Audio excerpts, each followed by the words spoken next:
busy day for you both. Thanks for having us. Yeah, thank you for having us. It's been a great day. We've been having some great conversation. Good, good. So first things first, Rasheed, I was trying to describe this film, and I was trying to come up with my own synopsis, and every time I tried writing my own synopsis, it failed. So I would love you to actually describe it in your words, because in my mind, it's kind of like this hybrid documentary fictionalization of your life. Yeah, I'll go first and let Tevin does a great job at this. But it is it's an amalgamation of different genres merged together, just our own genre, but it's loosely based off most of the stories take place, but it's loosely based off my true story when I was homeless, living in my car, dating a girl that lived 2 cars behind me while trying to moonlight as a rideshare driver would be the basic log line of the movie. But yeah, it's a mixed genre. It's I don't think it has no specific genre. Yeah, I think it's its own new genre, but that's just my take on it. Yeah, I would say that it's a film about the grind of stand-up comedy that people don't usually see. It's a film about being an artist, not giving up on your dreams, even though there's constant struggle and setbacks and roadblocks to get in your path. And hopefully it inspires people to keep going even when it gets difficult. So that's what I would say the film is about ultimately. Yeah, I'd take either of those if it was if I was on iTunes and scrolling through movies and looking through description. I'd take either one of those. But yeah, I think either is a good description. But I want to talk a little bit about the making of this film, because it's kind of unique, because kind of like a lot of Slam Dance 2024 films were. For those who don't know, it premiered at Slam Dance this year. But yeah, just walk me through the making of this film from concept phase to festival planning to now. I know that's a big window to cover, probably like three years or something like that. But so yeah, no, it's been a wild ride, and actually, so what happened is spring of last year, Rasheed and I were putting together a film, and we started to go out to casting and playing that whole like circle of trying to get casting and money attached. That you never know how you're going to break into it. Yeah. But we were reaching out to cast. We were starting to reach out to cast, and then the rumor of the SAG strike came out, and things quickly just kind of shut down. I believe it was sometime in early June, and it had been a couple of weeks, and we realized we were not going to get anywhere with that project in the foreseeable future. And both of us just like, well, what are we going to do next? We don't want to sit around all summer. Like, we got to make something. We got to do something, and just tired of waiting for somebody else's permission to do it. So we're like, you know what? We're going to do it ourselves, and we'll see what happens. So I remember I was lying in bed one night thinking about all of that, and I remembered a concept that Rasheed had pitched me a couple years before. He wanted to do a web series based on his experience when he first lived in LA, about this guy living in his car and dating a girl who lived 2 cars behind him. And I remember that idea, and I was like, okay, let's make it a movie. Let's make it a story about his, like, with stand-up. I include stand-up in it and be about like that whole aspect as well. And it's like, and do it with like a documentary approach, so that we can pull it off with very limited resources, as well as the fact that I'd actually been wanting to experiment with that for a while. And so this story just seemed like the perfect story to try that experiment with. And I called him up the next day to pitch that to him, and he was like, dude, I was literally telling someone about that idea last night, and we did the calculations, and we were both thinking about it at the exact same time. And so we're basically like, well, the universe has spoken, and we got to do this. Yeah. And that was early June. And so I believe it was like a day or two later, we sat down and we just wrote the script out, which was really just more of an outline of all the scenes we were going to have in the film. And we set ourselves a shoot date, July 1st. And 2 weeks later, somehow managed to like pull it all together, and we started shooting, and we shot for a total of 7 days, just with zero crew.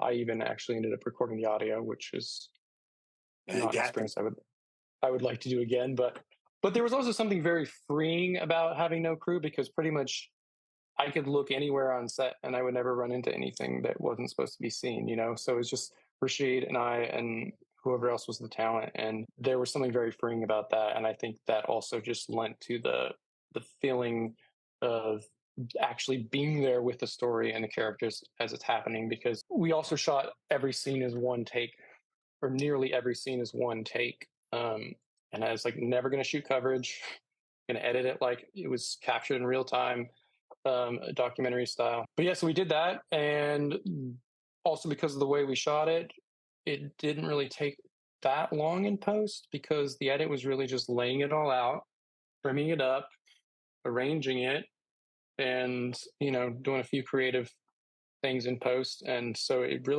just came together. And I don't believe either of us really had a clear idea of our plan of what we were going to do going in. But once we had finished the edit, I think we both sort of were starting to feel like we maybe had something. And then we had a test screening with the cast and friends and crew, and it went very well. There was like a really good response. There was a lot of laugh, and I remember there was a certain point in it where people actually kind of cheered.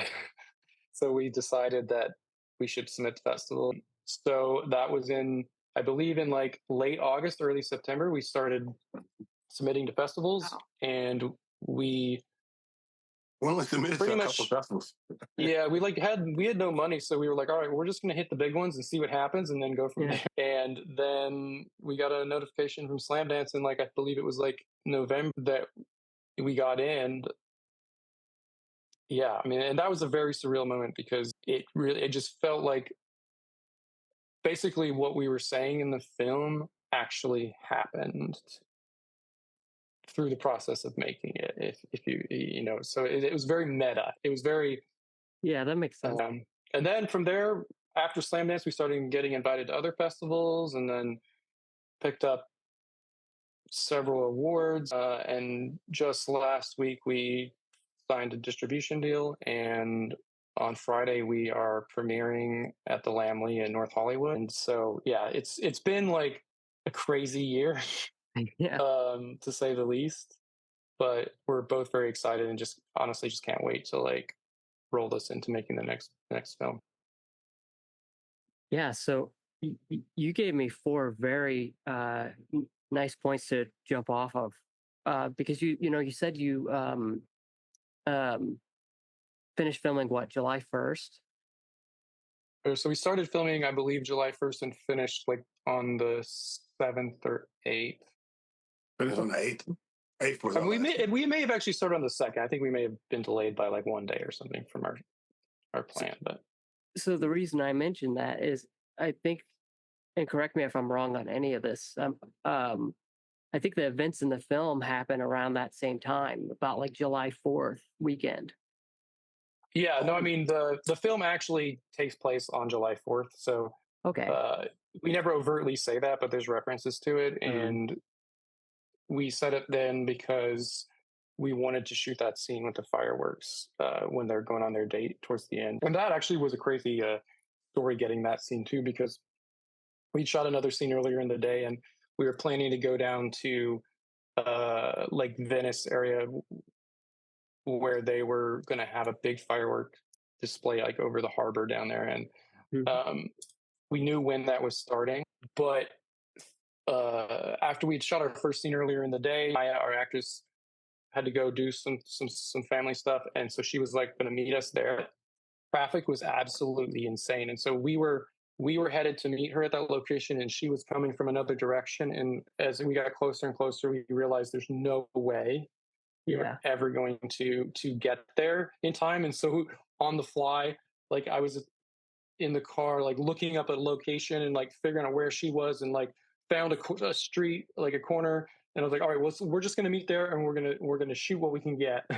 And we managed to meet up finally, and we were right outside this big apartment building, and we could see up on top of it a bunch of people were like hanging out and like to watch the fireworks. And so we just kind of were like, all right, we're gonna see if we can get up there. And Yeah, and and it was very smoggy outside too, but we were managed to still shoot through it. yeah, it was actually a very smoggy day, so the fireworks were not as visible. Transparent. But yeah, from what little I've been in LA like twice, you start talking about traffic, and I already knew where the rest of the story was going from there. I think the last time I was out there was 2017 for a Game Awards or PlayStation Experience, and just getting from not Venice Beach, one of the beaches, to the convention center out there in Anaheim was absolute nightmare. It was like 2 or 3 hours. Yeah, if you hit it during rush hour, it takes forever. But yeah, and then another thing I want to key on because I don't think we've covered this is I want to cover how both of you met. How did the two of you meet? What's that story? We met in it was oh my god, maybe 3-4 years ago now. Is I'd moved back to LA. I was gone during the pandemic, and I just moved back to LA, and it was just trying to meet new people, and we actually met on Bumble Biz. Bumble Biz is a business website, so you got. I want you to put emphasis on it. That was Bumble Biz, Biz. Wasn't no Bumble. I like to just say Bumble because Rasheed it bothers him. But yeah, no, we met off of that app. Yeah, what he used to do, he used to tell people we met on Bumble, like, no, specify what kind of Bumble that was. Tell them what kind of Bumble, that was Bumble Biz. Well, and now they've broken Bumble off into like 3 separate apps now. Yeah. There's Bumble for dating, and then Bumble BFF, and then Bumble Biz. Yeah. And it's like, yeah, so I mean, honestly, I always had more luck on the biz part of it than the dating part of it. yeah, same. But met a lot of interesting people out here actually with that when I first moved back. And so Rashid and I connected off of there and like met up. I think we met up that day, and then like I ended up shooting some teaser for a project he was working on the following week, and then we just became friends. And one thing led to another, and now we have this film. Awesome. Oh yeah. Was that for Beyond Forever? I know it's mentioned in the film. Between Forever. Between Forever. Sorry. No. I shot Between Forever and shit. I shot that like a couple of years before the pandemic. Okay. But we didn't release it to I think 2021. But yeah, I shot that. But yeah, that was the whole idea. I'm like, Tehben, we already got a plethora of stuff. Like, might as well just kind of just ingratiate everything we have done inside the film because we are our own marketing too. So now somebody gonna go back and watch Between Forever because they saw it. So everything was based off a true story. And then even we reference each point in the movie. It's a movie that we were supposed to shoot, but a strike happened. So yeah. So we just self-branded. The film that he is auditioning for in this movie is the one that got the ground to a halt and caused us to make this movie. Yeah, I tried looking it up, and I was like, oh, it's the Untitled East Point project now on IMDb. Because I was trying to like fact check like who the actual casting director was because of a joke that's made in this movie. It actually was a woman. I'm not gonna say her name though, but that happened for real. They kicked me out. They actually did give me a call back, but then they blackballed me. They told me don't come in for a couple of months. Yeah, I figured that was the diversion of the true story to the to what the film was, because I was like, I don't know about that. But that conversation actually did happen. Oh, I'm sure. Like a lot of these conversations in the film do feel like conversations I've just had privately, with other critics or people in the industry. Because as soon as you start making a joke, I won't spoil what it is, but for those who want to watch it, but as soon as you start making the joke in the film, I was like, oh, I know exactly where this is going. But speaking of Rasheed, how did you? I want to talk about this film and how you used it to do 2 different things. You're talking about your career, obviously, as a stand-up comedian, but also talking about the city of Los Angeles at the same time with the rideshare scenes and things like that. So yeah, I'd love to hear about that. The only thing that was not authentically authentic in the movie was me being a rideshare driver. When I moved to LA, they didn't have that in Los Angeles. They didn't have Uber or Lyft. They didn't have any of those things. That was the idea that Tevin had, just so we can move the story more, just more feasibly.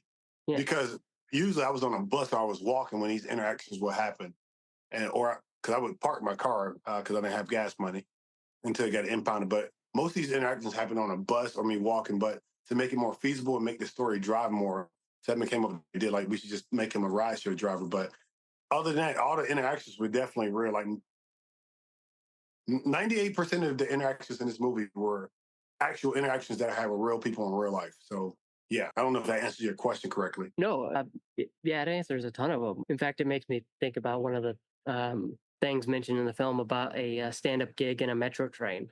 Actually, um, I had a uh, couple of those. and uh, but also jumping off of that, I do want to talk about the transition between stand-up comedian and director. Like, what is that transition like for you? Is it just simple as like, oh, I just want to tell my story, here's the way I can do it, or something else entirely? That's a great question, Austin. As a stand-up comic, I say it's the hardest art form because as a stand-up comic, you're the actor, you're the director, you're the producer, and the writer all at one time. You have to coach yourself. You have to understand what the crowd don't like, what they dislike. You have to redirect yourself. So I already had a sense of direction because I started off as a stand-up comic. Because as a comic, you're all those things at one. You gotta rewrite your own jokes. You have to produce your own show. You have to direct yourself.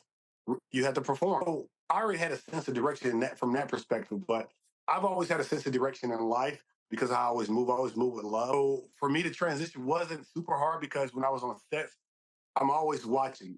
I'm not very great at a lot of things, but one of my greatest gifts is observation. So once I started off as a stand-up comic, I started transitioning to actor. Anytime I was on set, I would be watching directors. I ask them questions. I listen to what they're saying. So I'm always watching. And I said, you know what? I always knew I had a unique voice anyway. So I'm like, let me test the waters myself. So I didn't like the roles I was going out for.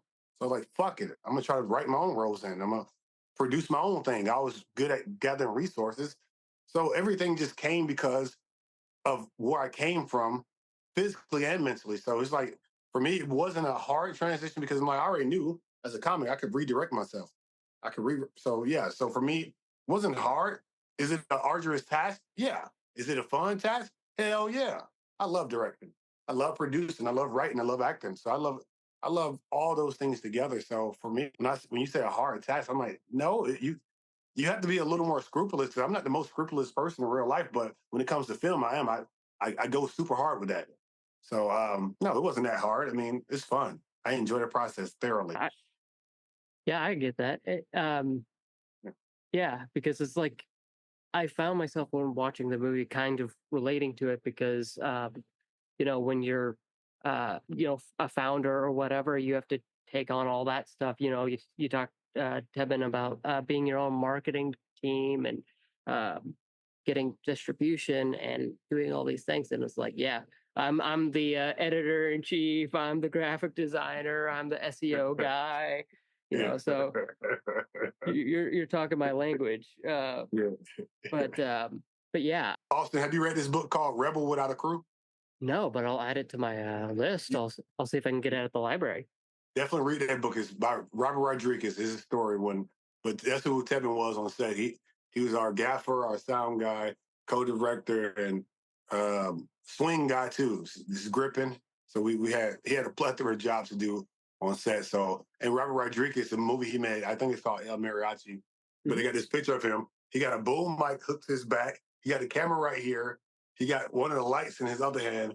And I thought it was such a brilliant. That's one of the books that inspired me to just say, man, fuck it. I'm going to do it. Can I curse? Yeah, you could do Okay, whatever you want. Hey, don't tell me that. I know how to have a good time. But yeah, but yeah, no restrictions here. I'm not one of those. I always think it's weird when people like bleep interviews and like Oh, the YouTube. censoring. It's just like, I know that somebody just cursed, so you're just drawing attention to it. So, but speaking of, so you guys have got you're releasing this week, September 6th, and you said at the Lamel, um, and I really hope people see it. I think it's a good statement on, I think, where how experimental art film has been this year, and I don't. And I say that because I'm like, I think, I was watching Inside Out 2 a few weeks ago, and I'm like, it's a good movie. It's a great movie. But I'm writing that review, and I'm like, I'm writing about a franchise film. People have already made their opinion on this film, so come on, guys. But I love when films can get experimental about, we were talking earlier about the hybrid of filmmaking, documentary and kind of fictionalized storytelling, those two genres, or as you would say, genreless, um, is some of my favorite stuff. I- I watched a documentary a couple days ago about a river otter and a guy from Shetland who it's on Disney Plus, called Billy and Molly and Otter Love Story or something like that. And it was probably one of the best films I watched this year because of just how much it's not concerned without being any kind of thing. It's just, hey, I'm telling the story, and now we're done. But I really do hope people see it this weekend. I'll have a review up for those watching or listening. I'll have a review up this week on either well, both on my Patreon and publicly. Um, but yeah, Rasheed, Tebin, it was a pleasure to interview you both. I wish you nothing but success. All right, thank Thank you. you.